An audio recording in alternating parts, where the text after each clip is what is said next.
hope you're ready to grab your Bibles and have a quick chat while I get ready, because I want to share a couple of things that I was reading that I thought would be helpful and encouraging for you.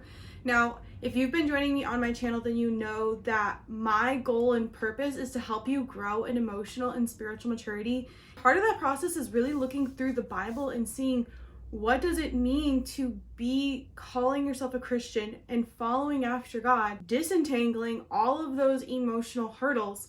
Well, you know what? The Bible has answers for that. So I just wanted to share with you a couple of things that I was reading that I thought, that's very interesting. I feel like this will be helpful for someone.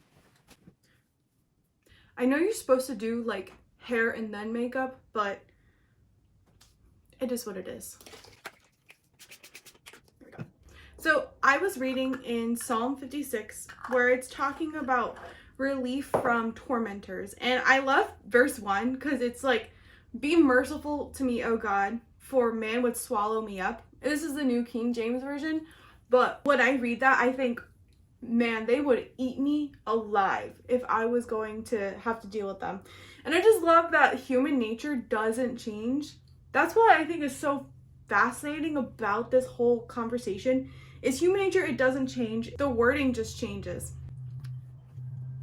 And in this process where David is running away from those that are really tormenting him and trying to take over him, I find it super fascinating because I love that David's response is always to cry out to God. And I think that's a really important thing for us to do, that when we're afraid or feeling overwhelmed or feeling like we're being pursued or people are just relentless, like we should cry out to God. I think some of us like to take a step back and isolate and just be like, you know what, I'm done with everyone and everything, including God, when our response should be to go to God. But specifically in verse 3, I thought that it was really interesting because verse 3 says, whenever I'm afraid, I will trust in you. That we can trust in God.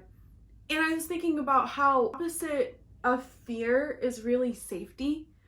That if we don't want to feel afraid, then we have to feel safe. But in order for us to feel safe, we have to trust. And what is trust? Trust is time and behavior. That's really what it comes down to. Over time, is the behavior dependable? Is this something that you can trust for negative or positive? Like you can trust that someone's always going to fail you based on their consistent lack of follow through, time and behavior. Or you can trust that someone is always going to be there based on time and consistent behavior, dependability. And if we are not growing in our relationship with God and seeking that He is going to help us trust Him by His character, by His time and His dependability, if we don't believe that for ourselves, then yeah, we're going to have a hard time feeling safe and feeling secure. And the overwhelming of fear is going to drive our lives because of that.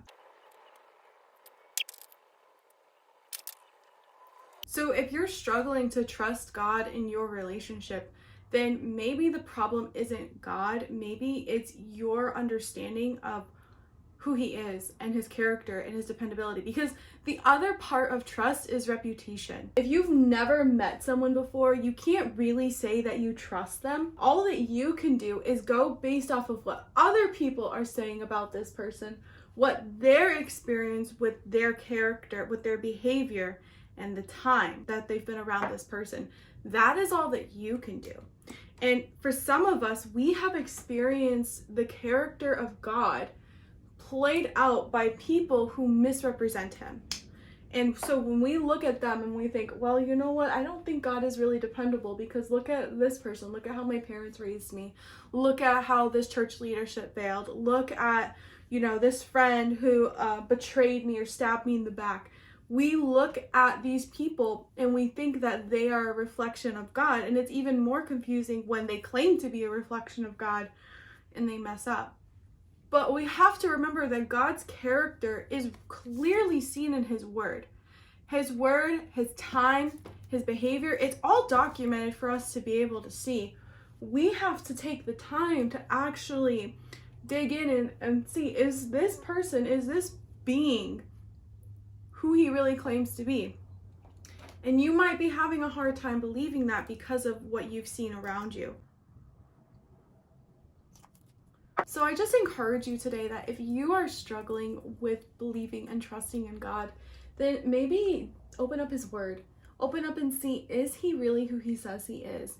What does his character say about this situation? Where has he shown himself in the past? What has he done for other people? And what can he do for me?